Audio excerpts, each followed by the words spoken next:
This is Duke University. I just wanted to give people a little context of what happened and what's happening.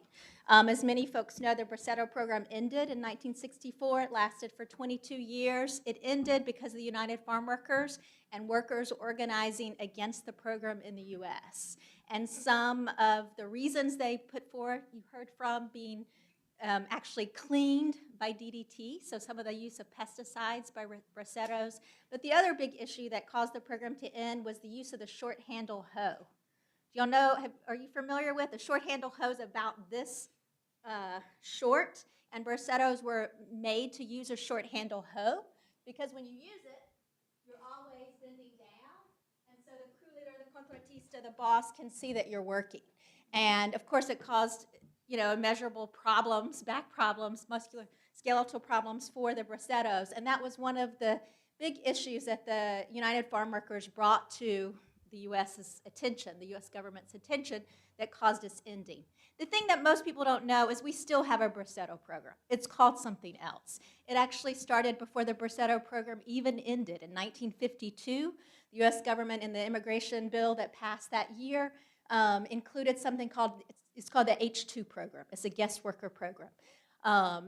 It wasn't used much in the 50s or 60s, 70s. It really started being used in the last couple of decades. It was used on the East Coast more than anywhere else, even in the 50s and 60s, in sugar beets and cotton, some of the same crops that bracettos worked in. And it was modeled after the bracetto program. So at the same time when we were ending one program because of bad conditions, we were creating another program that was based on that model program. The H-2 program is now called H-2A program. In 1986, in the Immigration Reform and Control Act that was passed that year, they separated the H-2A program, and H-2A is for agricultural workers. H-2B, for instance, is for non-agricultural workers. It's a much smaller program than the Bracetto program, but it's been increasing lately. I just looked at the recent statistics, and it's doubled in the last decade. So the last stats that are out there are from 2012, and we brought in 85,000 bracettos. That's a slip. H-2A workers from Mexico. And, a decade earlier, there were only about 45,000. Guess who's the largest user of the H-2A program? North Carolina. For the last 6 years, and then on and off before then. And the 5 states that continue to use the program the most are in the South. So, we have a long way to go in this country, and particularly in the South, with regards to our understanding and our of agricultural system and righting the wrongs of our agricultural system that predate Bracetto program and that date back to slavery. We still have a system that relies on an easily exploitable workforce. I think I heard the term degrading. There are still many things that are degrading about the H-2A program. A couple of the big issues are that the H-2 workers can come here year after year, and it's a non-immigrant visa program. So they can come, usually it's from 3 to 6 months. It can go a little longer, or it can be a little less. In North Carolina, folks can come year after year after year for decades to work in tobacco in North Carolina and never be able to adjust their status to become a legal permanent resident or to become a citizen. They are always considered a non-immigrant, which means they don't have any of the rights that citizens have and none of the rights that immigrants even have. They're considered a non-immigrant. What a great status. You're a non-immigrant. So that's one of the biggest problems. There are a lot of other problems with the H-2A program. People are assigned to one employer. So if a condition is bad, they can't leave. They can't go to another employer. It's based on a system of proving that there's no domestic workers, but it has to be workers that are available at that exact time in that exact area. So while we've had an oversupply of agricultural workers for decades in this country, we continue to bring in workers from Mexico because they're a captive workforce. There's one silver lining in the H-2A story, in the Bracetto story, and that is for the H-2A workers in North Carolina who come through the North Carolina Growers Association, which is the largest employer of H-2A workers. They have a union contract. Only H-2A workers in the country. It was the first contract with H-2A workers in the country.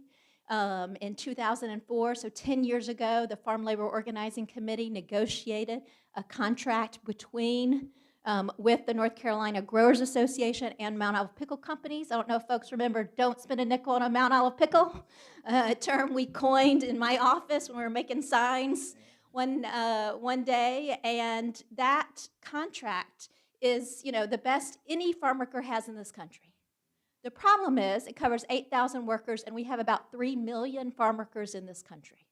So the overwhelming majority of farm workers who pick our fresh fruits and vegetables, which we all consume, no matter how much we buy local, organic, small farm, majority of the foods that we all consume are hand-harvested in our corporate agribusiness system. Overwhelming majority of those workers are undocumented from Mexico and come here on a temporary basis without their families for long periods of time, who get self-poverty wages and have no benefits. So it is a system that continues, but there's things you can do. The group I work with, Student Action with Farm Workers, some of my compañeras are here. We work with young people. I'm glad to hear the sort of calling up for young people to be educated on this issue. One of our primary roles is to tell people the story of agricultural industry in our country. How is our food produced? How has our food been produced? And how do we want our food to be produced? Those are all different, in my opinion. But part of what we do is get young people involved with the farm worker movement. Many of the young people we work with, majority of the young people we work with are children of farm workers. Many of them are grandchildren of braceros, grandchildren and children of H2 workers. And we get them involved with the movement, help them explore how they can be activists in solidarity with workers. The other thing I'll just call your attention to, there are things you can do. Immigration reform, God help us, will happen, right? In my lifetime, maybe.